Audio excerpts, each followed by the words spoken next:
just going to get started. I'm going here today to talk about using Scratch to make games, a competition I run to support transition between primary and secondary school. So, if this works. About me, okay, just a bit of background. I'm actually a lecturer, further education. However, I'm still a PhD student finishing up. The basis of my thesis is I'm looking at teaching primary children how to make games using Scratch. I'm also a CAS Hub leader in Glasgow. I volunteer in my local primary school, and I'm a STEM ambassador. All roads lead to computing, my favourite subject. So I love teaching computing, and I will teach it to everybody. Okay, a PhD. I've spent 2 years in primary schools, actually working with, there was 16 classes, so I've spent time with 384 children. They've all had 8 hours of Scratch lessons from me. And the basis of that was they had 4 structured lessons, so I showed them how to make a basic game. Maze game, then gave them a couple of ideas, and then for the last 4 lessons I let them run with that idea, so they could either stick with the maze game or then move forward, create something of their own. The idea, which I'm about to talk about, it came about because after the research was finished, I wanted still to do something with the kids. I wanted to use what they had learned during that time, okay, and for the first year it was only 2 schools that were involved, but I'll talk a bit more about the other schools, so it was just something that came about. So a game jam, don't know if anybody's ever heard of that idea. Okay, a game jam is normally held in January. Okay, the Global Game Jam, normally held in January every year, and it's basically where people get together, spend between 24 to 48 hours working in teams, coming up with a game. Usually at the start of it, they are actually given a theme for their game. So, mini game jam, I then took the idea of the game jam and decided then to compress this for school children. Okay, and that's why it's mini, because obviously you couldn't let primary kids spend 48 hours a whole weekend somewhere making games. Some parents may love it, however the teachers don't think so. Okay, so my idea was to have a jam that ran for basically the whole school day. Children come together from different schools and they're put in teams. Okay, they don't work necessarily with the children who are in their class at school. Okay, they're given a theme at the start of the day, and they then basically have the rest of the time to actually work on that idea. Games get judged at the end of the day, okay, and the best one wins a small prize, and I usually organise a runners-up prize as well. So you're all sitting there wondering, okay, how is this relevant to transition? Okay, I worked with 4 schools within the One Learning community. Okay, so we had the secondary school, and then there was 3 feeder primaries all bought into this idea in the second year. Okay, the first year it was Royston and Carntine. They then went and told the other schools, and that was how I got more involved. Plans are underway for next year's. So, what happened? Before the actual event itself, that was held in June, the kind of second last week of school, as a kind of fun way to round off the school year. Before that though, I actually organised some CPD events for teachers who were interested.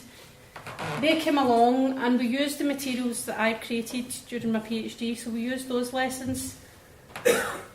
I showed the teachers how to make the games. They then went back to their classes and they then gave the children passed this on to the children and had the children making their own games.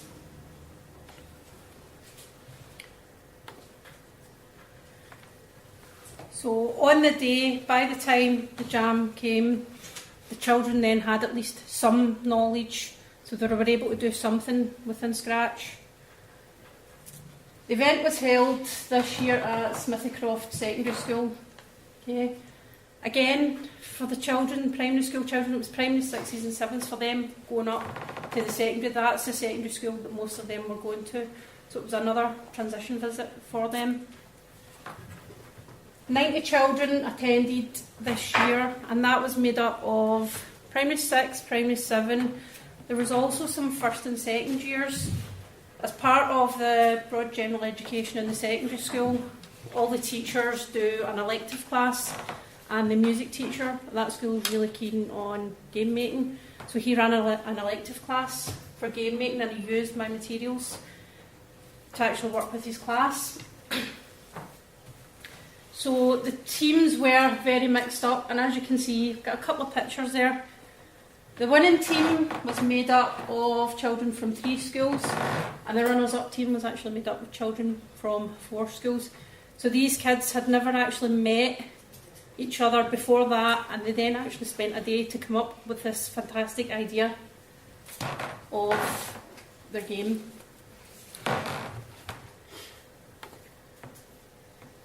So during the day, what happened this event? Okay, I managed to get some volunteers to come from industry in Dundee, sort of Games Central. I got a sponsorship from Outplay Entertainment, and they sent down a couple of guys to come and help. Kabojo Games as well, the girl that came down from there had actually just came back from working in France, and she'd heard about the event and decided that she wanted to help out. These people gave up their time for free. I had a lecturer from Glasgow Caledonian Uni as well, all come the day. Another good thing was I had senior pupils, so I had S5 and S6 that actually help out mentor the younger children as well. So again, it was all about getting them used to being in the secondary school. 24 games ended up being created that day from their teams. Okay, and I gave them the theme obviously before the summer Commonwealth Games, so I decided to keep it topical. They made up something to do with the Commonwealth Games. Naturally, you can only have one winner. And this was my winning game. It was called Clyde's Adventures. And the children, is a simple idea, platform type game. And hopefully, if I can get this to work, I can actually give you a little demo of the game. This team won because they didn't get as much help from the mentors as some of the other teams did.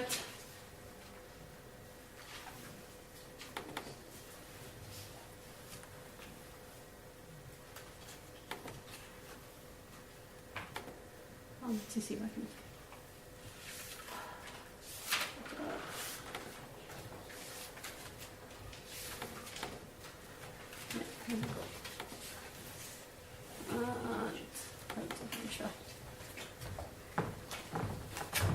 So this was their winning game.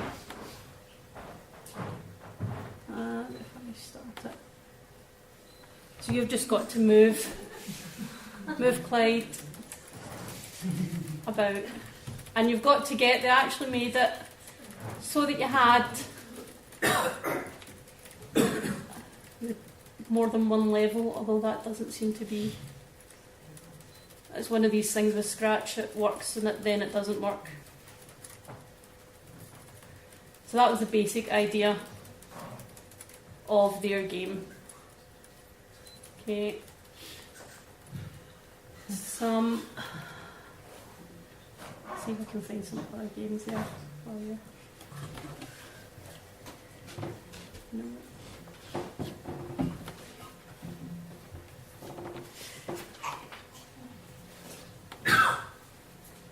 Okay, so some other ideas we came up with.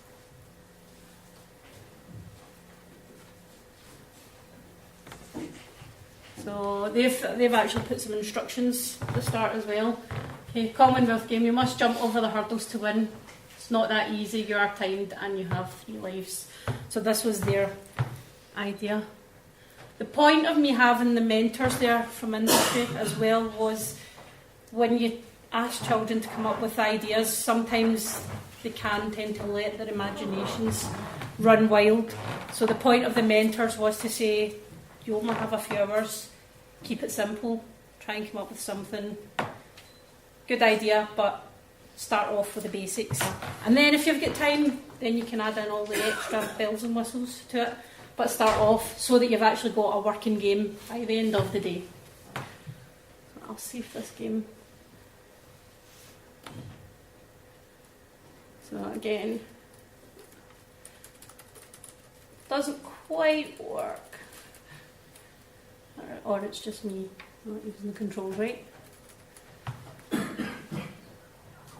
But they all came up with totally different ideas. Again, none of them seem to use the exact same format when they were creating. We've got a basketball type game there. As you can see, they haven't quite finished their game. Again, something to take in, I had to take into consideration when they were actually using their games was obviously the network and getting everybody's games saved in the one place.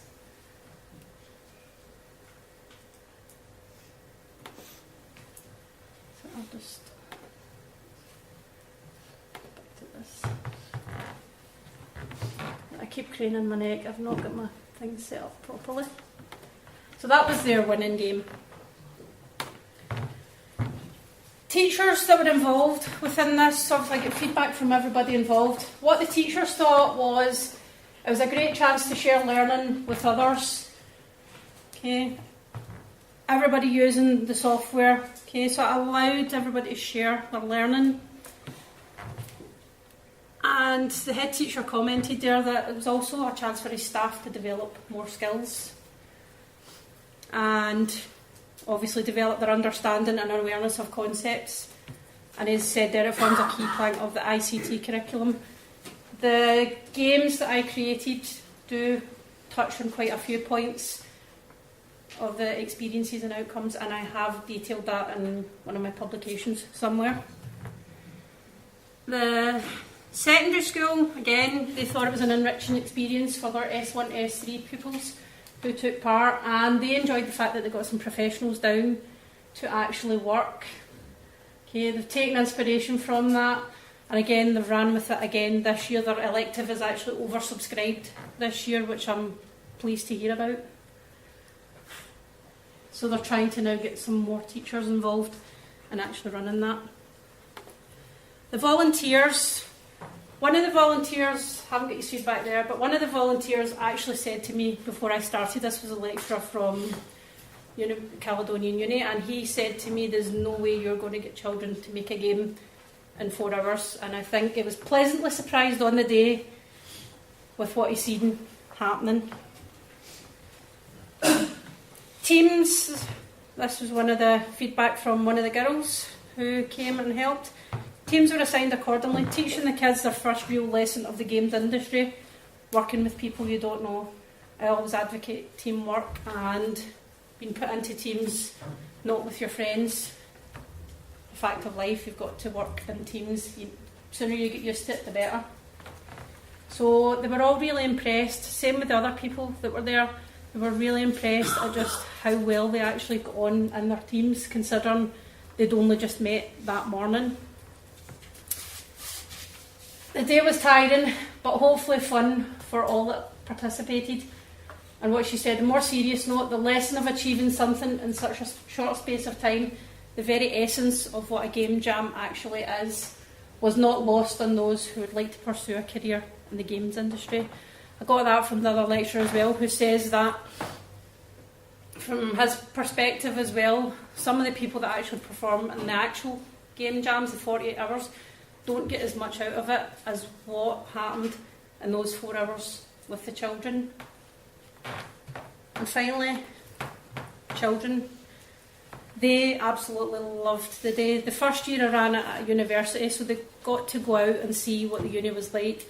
The second year, I thought was more relevant to them because obviously it was a secondary school. I know for some primary sixes, they'd never been. Obviously the primary sevens had had their transition day, but for the primary sixes, it was good for them to actually go see what the local secondary school looked like.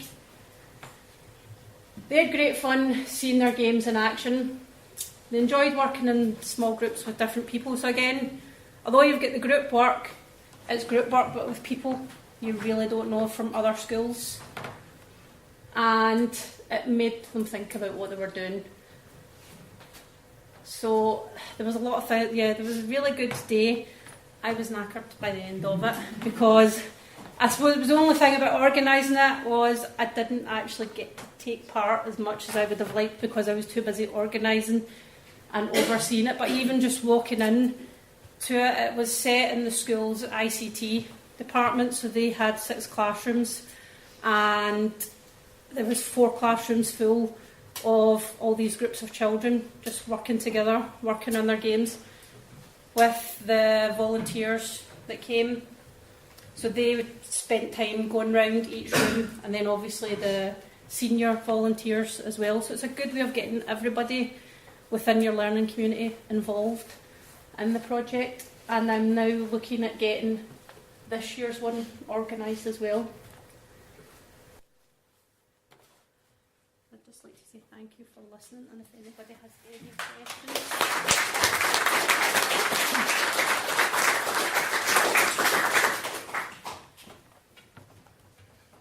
Any thoughts on Scratch 2 versus Scratch 1.4? Scratch 2, yes, but it's, I think it's, again, it's all to do with the network. There's all sorts of things that can be, I think it can be downloadable, but then also you can use it on the web. Yes, I only use Scratch 1.4 simply because it's on all the schools in Glasgow's network.